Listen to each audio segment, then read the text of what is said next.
Sir ఇది 'big boss' season 7 contestant Priyanka Jain గురించి తిరుమల దేవస్థానానికి సంబంధించి ఒక కాంట్రవర్సీ నడుస్తుంది. అసలు దీని బ్యాక్ ఎండ్ స్టోరీ ఏంటి అనేది కొంచెం ఎక్స్‌ప్లెయిన్ చేస్తారా? 'Big boss 7' contestant Priyanka Jain అనేది 'బిగ్ బాస్' ముందు ఆమె ఎవరు? హ్మ్. 'మౌనరాగం' సీరియల్స్‌తో ఆమె తెలుగు ఆడియన్స్‌కి పరిచయం, ఫేమస్. 'మౌనరాగంతో' ఆమె అందరికీ గుర్తింపు వచ్చింది. దాంతోనే 'బిగ్ బాస్ 7' కంటెస్టెంట్‌గా తీసుకున్నారు. అవును. 'బిగ్ బాస్ 7' నుంచి బయటకు వచ్చిన తర్వాత ఇప్పుడు లేటెస్ట్‌గా ఒక వీడియో, కాంట్రవర్సీ అవుతున్న వీడియో ఏంటనేది తెలుసుకోవాలంటే తను ప్లస్ తన లవర్ ప్రియుడు అని అంటున్నారు, లేకపోతే ఎవరనేది పక్కన పెడితే శివకుమార్ అనే అతనితో ఒక వీడియో చేసింది. తన ఓన్ ఛానల్లో ఆ వీడియో పోస్ట్ చేయడం జరిగింది. అది ఇప్పుడు వీడియో కాదు, 2000 ఈ సంవత్సరం మార్చి 23న ఆ వీడియో పోస్ట్ చేయడం జరిగింది. మార్చి 23న పోస్ట్ చేసిన వీడియోకి దాదాపు 6 లక్షల మంది వరకు చూశారు.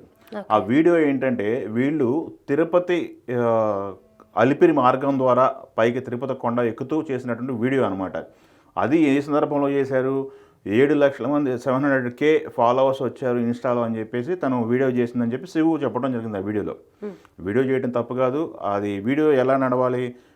వీడియో స్టార్టింగ్ డివోషనల్గా మారింది. మనం ఇప్పుడు వీడియో చూద్దాం అనుకున్నాం, బట్ వీడియో కాంట్రవర్సీ అవుతుంది కొత్తగా అని చెప్పేసి తన వీడియోని డిలీట్ చేయడం జరిగింది ఇప్పుడే. లేకపోతే ఆడియన్స్కి మనం చూపించేవాళ్ళం వీడియో. అది ఎప్పుడు దాదాపు 8 నెలల క్రితం వీడియో అనమాట. అప్పుడు వీడియో పోస్ట్ చేసినప్పుడే అంత కాంట్రవర్సీ అయినప్పటికి కూడా ఎక్కువగా ఎవరు పట్టించుకోలేదు. మళ్ళీ ఇప్పుడు కొత్తగా తిరుమల తిరుపతి దేవస్థానానికి సంబంధించినటువంటి కొత్త బోర్డు ఏర్పడిన తర్వాత ఎలాంటి రీల్స్ చేయటం కానీ, తిరుమల ప్రతిష్టకు దిగదార్చే విధంగా ఎలాంటి వీడియోలు పోస్ట్ చేసినా, ఎలాంటి పనులు చేసినా, లేదా రాజకీయాలు తిరుమల కొండపైన మాట్లాడినా కఠిన చర్యలు తీసుకుంటామని అనౌన్స్ చేయడం జరిగింది. రాజకీయాలు మాట్లాడొద్దు అని చెప్పేసి వాళ్ళు బోర్డు చైర్మన్ క్లియర్గా చెప్పడం జరిగింది. ఈ నేపథ్యంలో మరొక్కసారి ఈ వీడియో అనేది తెరపైకి వచ్చింది. తెరపైకి వచ్చిన ఒక అరగంటలోనే ఆ వీడియోని డిలీట్ చేశారు. ఇంతకుముందు కూడా చాలామంది కామెంట్లు పెట్టారు. ఇది వాళ్ళు తమ్మునేలు పెట్టింది, తిరుపతి దారిలో మా మీద చీతా అటాక్ అనేది వాళ్ళ తమ్మునేలు. ఇది లోపల ఏం చూపించారంటే 3 నిమిషాల తర్వాత 3 నిమిషాల వరకు ఆధ్యాత్మికంగా వాళ్ళు కాలినడక నడిచింది. మధ్యలో వాళ్ళు ప్రాంక్ ప్లే చేయడం జరిగింది. చిరుత వచ్చింది మా పైన అటాక్ చేసింది అని చెప్పేసి ప్రియాంక తిరుచుతన అరిస్తే శివ ఇద్దరు భయపడుతున్నట్టు, కర్ర పట్టుకుని పరిగెడుతున్నట్టు ఆ వీడియోలో క్రియేట్ చేయడం జరిగింది. కొంత సౌండ్స్ యాడ్ చేయడం జరిగింది ఎడిటింగ్లో. ప్లస్ ఒక 2 చీతా సంబంధించినటువంటి కళ్ళు యాడ్ చేయడం జరిగింది. సో వాళ్ళు ప్రాంక్ అనేది ప్లే చేశారు. వెనక ఉన్నటువంటి భక్తులు కూడా కాస్త కంగారు పడిన సందర్భంలో ఇది ప్రాంక్, మీరు కంగారు పడ్డారని చెప్పేసి వాళ్ళని అనటం కూడా జరిగింది. ప్రియాంక జైన్కి సంబంధించి శివ వీళ్ళిద్దరు కూడా. సో ఈ ప్రాంక్ వెయిట్ చేయడం అనేది తిరుమల తిరుపతి దేవస్థానం యొక్క ప్రతిష్టను దిగజార్చడం అని చెప్పేసి వాళ్ళు చెప్పడం జరిగింది. అదే అలిపిరి మార్గంలో గతంలో మనం చూసుకుంటే అలిపిరి మార్గంలో చిరుత ఒక పాప పైన అటాక్ చేయడం జరిగింది. పాప చనిపోవడం కూడా జరిగింది. చాలా కాంట్రవర్సీ కూడా అయింది ఆ నేపథ్యంలో. ఎందుకంటే ఇది కాలినడకకు సంబంధించి గస్తీ ఏర్పాటు చేయాలని చెప్పేసి భక్తులు డిమాండ్ చేయడం జరిగింది. ఆ సందర్భంలో గత ప్రభుత్వం తలా ఒక కర్ర ఇవ్వడం జరిగింది.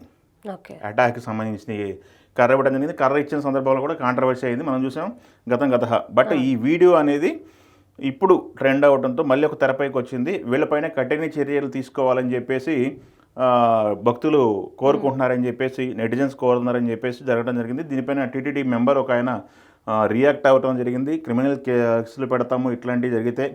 గతంలో నయనతార ఫోటోషూట్ కానీ, మొన్న దువ్వాడ శ్రీనివాసు ప్లస్ మాధురి చేసినటువంటి వీడియోలకు సంబంధించిన వివాదం కానీ, తర్వాత అంబటి రాంబాబు మాట్లాడిన పొలిటికల్ స్పీచ్లు కానీ, రోజా సంబంధించిన స్పీచ్లు కానీ చాలా వివాదాలు జరిగినాయి. ఇట్లాంటివన్నీ అరికట్టడానికి మేము క్రిమినల్ కేసులు పెడతామని చెప్పి టీటీడీ బోర్డు స్పష్టంగా చెప్తుంది. దీనిపైన కూడా ఒక టీటీడీ మెంబర్ రియాక్ట్ అవ్వడం జరిగింది. రియాక్ట్ అయిన హాఫ్ అన్ అవర్లోనే వాళ్ళు వీడియోని తొలగించడం జరిగింది. వీడియోని తొలగించారంటే ఓకే, అది మనం హర్షించదగ్గ విషయమే. బట్ ఇట్లాంటివి జరగకూడదని చెప్పేసి, ఇక మీద జరగకూడదని చెప్పేసి విస్తృతంగా ఇట్లాంటివి ప్రచారం చేయటం జరుగుతుంది అని చెప్పేసి వాళ్ళు చెప్పడం జరుగుతుంది. కొన్ని ఎగ్జాంపుల్స్ చెప్తున్నారు, ఏ చేయాలి ఏ చేయకూడదు. వీడియో చేయండి, అది ఎలా ఆధ్యాత్మికంగా చేసుకున్న వీడియో అయితే ఓకే, నో ప్రాబ్లం. కొన్ని లిమిట్స్ ఉంటాయి.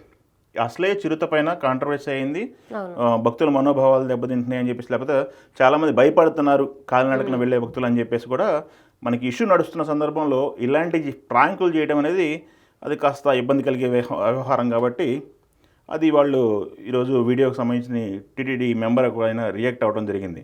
సో ఈ సందర్భంగా వీళ్ళు కూడా రియాక్ట్ అయ్యి వీడియోని తొలగించారు కాబట్టి ఓకే, ఈ ప్రస్తుతానికి ఇది ఎంతవరకు వెళ్తుంది, లేదా ఈ ప్రియాంక చేయపైన కేసులు పెడతారా, లేకపోతే పాత వీడియోలు ఏమైనా మళ్ళీ సర్క్యులేషన్లోకి వస్తున్నాయా, లేకపోతే మళ్ళీ దాన్ని వీడియోని పబ్లిష్ చేస్తారా ఏంటనేది పక్కన పెడితే ప్రస్తుతానికైతే వీడియో ప్రైవేట్లోకి వెళ్ళింది. ఓకే, ఇక మీదట ఎవరైనా తిరుపతికి సంబంధించినటువంటి తిరుమల కొండపైన ఏదైనా వీడియోలు షూట్ చేసినా ఆ ప్రాంగణంలో, గుడి ప్రాంగణంలో ఎలాంటి వీడియోలు చేయకూడదని చెప్పేసి కెమెరాలకు సంబంధించిన రిస్ట్రిక్షన్స్ ఉంటాయి. వాటి వరకు అయితే అలౌడ్ ఉండదు. మిగతా కొండ మీద కెమెరాలు అలౌడ్ ఉంటుంది, ప్లస్ మొబైల్స్ అలౌడ్ ఉంటుంది. కాబట్టి ఎవరైనా ఏదైనా చేయాలనుకుంటే వాళ్ళ మెమరీస్ గుర్తుగా ఉంచుకోవాలనుకుంటే మామూలు వీడియోస్ చేసుకోవచ్చు తప్ప ఇలాంటి ప్రాంక్ వీడియోలు కానీ, కొంత అసభ్యకరమైన వీడియోలు కానీ, ఇట్లాంటివి తప్పులు దొరలకుండా జాగ్రత్త తీసుకుంటే మంచిదని నా అభిప్రాయం.